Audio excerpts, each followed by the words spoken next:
नमस्कार, मैं सरितास गोवन रेसिपी में आप सबका स्वागत है। आज हम बनाएंगे प्राउंस मसाला करी। पहले हम प्याज और कोकोनट थोड़ा फ्राई करके लेते हैं, रोस्ट करके लेते हैं। इसलिए मैंने तवा गैस के ऊपर रखा है। उसमें मैंने 2 चम्मच ऑयल डाला है। उसमें मैं 10 लहसुन की कली डाल रही हूँ। लहसुन हमको थोड़ा फ्राई करके लेना है, रोस्ट करके लेना है। लहसुन रोस्ट करने के बाद उसमें हम कट किया हुआ प्याज डालेंगे। यहाँ मैंने 2 प्याज लिए हैं। प्याज को हमको अच्छे से भून के लेना है, ब्राउन होने तक उसको फ्राई करना है, रोस्ट करना है। अब उसमें मैं 1 इंच अदरक डाल रही हूँ। अदरक को भी हमको थोड़ा फ्राई करके लेना है। ये सब चीज़ हमको अच्छे से ब्राउन होने तक फ्राई करना है। देखिए, कलर ऐसा आना चाहिए, इस तरह से फ्राई करके लेना है। अब उसमें हम कोकोनट डालेंगे। ये मैंने आधा कोकोनट ग्रेट करके लिया है। ब्राउन कलर होने तक अच्छे से फ्राई करना है। जब हम प्याज और कोकोनट अच्छे से फ्राई करेंगे, ग्रेवी को कलर अच्छा आता है। कोकोनट अच्छे से रोस्ट करके हुआ है। गैस मैं लो कर रही हूँ। अब उसमें मैं आधा चम्मच हल्दी का पाउडर डाल रही हूँ।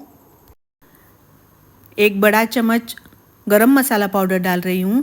ये गरम मसाला करते वक्त मैंने उसमें लाल सूखी मिर्च और सूखा धनिया डाल के पाउडर बनाया है। अब मैं गैस बंद कर रही हूँ। ये रोस्ट किया हुआ कोकोनट और प्याज हमको ठंडा करके लेना है। बाद में हमको मिक्सर में पीस के लेना है। अभी मैंने गैस के ऊपर कढ़ाई रखा है। उसमें मैं 2 चम्मच तेल डाल रही हूँ। तेल गरम होने के बाद उसमें मैं प्याज डाल रही हूँ। ये मैंने 2 प्याज लिए हैं बारीक कट करके। प्याज को हमको अच्छे से भून के लेना है। 2 टमाटर मैंने बारीक कट करके लिया है, वो मैं डाल रही हूँ।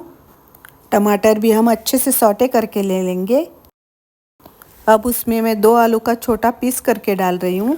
आपको आलू नहीं चाहिए तो स्किप कर सकते हैं। अच्छे से मिक्स करना है।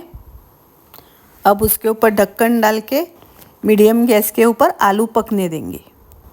अब हम चेक कर लेते हैं। देखिए, आलू अच्छे से पक गया है। अब उसमें हम प्राउंस ऐड करते हैं। प्राउंस को मैंने अच्छे से साफ़ करके धो के लिया है। उसमें थोड़ा नमक डालेंगे, थोड़ी सी हल्दी पाउडर डालेंगे। अच्छे से मिक्स करके लेना है। अब मीडियम गैस पे ढक्कन डाल के 2-3 मिनट हमको प्राउंस पका के लेना है। प्राउंस पकने के लिए ज़्यादा टाइम नहीं लगता है। अब उसमें हम मसाला ऐड करेंगे। थोड़ा सा पानी डाल देते हैं। पानी आप अपने हिसाब से डाल लेना, जितना आपको पतला चाहिए, गाढ़ा चाहिए, उसके हिसाब से पानी ऐड करना है। अच्छे से मिक्स करके लेंगे। स्वाद अनुसार उसमें हम नमक डालेंगे। 2 मैं उसमें कोकम ऐड कर लेती हूँ। उसके ऊपर थोड़ा हरा धनिया डालती हूँ। हरा धनिया डाल के हमको मिक्स करके लेना है और 4-5 मिनट ये हमको अच्छे से पका के लेना है। जब तक उसको अच्छे से उबल आए तब तक हमको पका के लेना है। ये देखिए, प्राउंस मसाला करी और सुंगटाचे तोंडाक, सुंगटाची भाजी। मैं आपके लिए अच्छी गोवन सी फूड रेसिपीज़ लेके आऊँगी। आज की रेसिपी पसंद आई तो लाइक, शेयर और सब्सक्राइब ज़रूर कर लेना। धन्यवाद।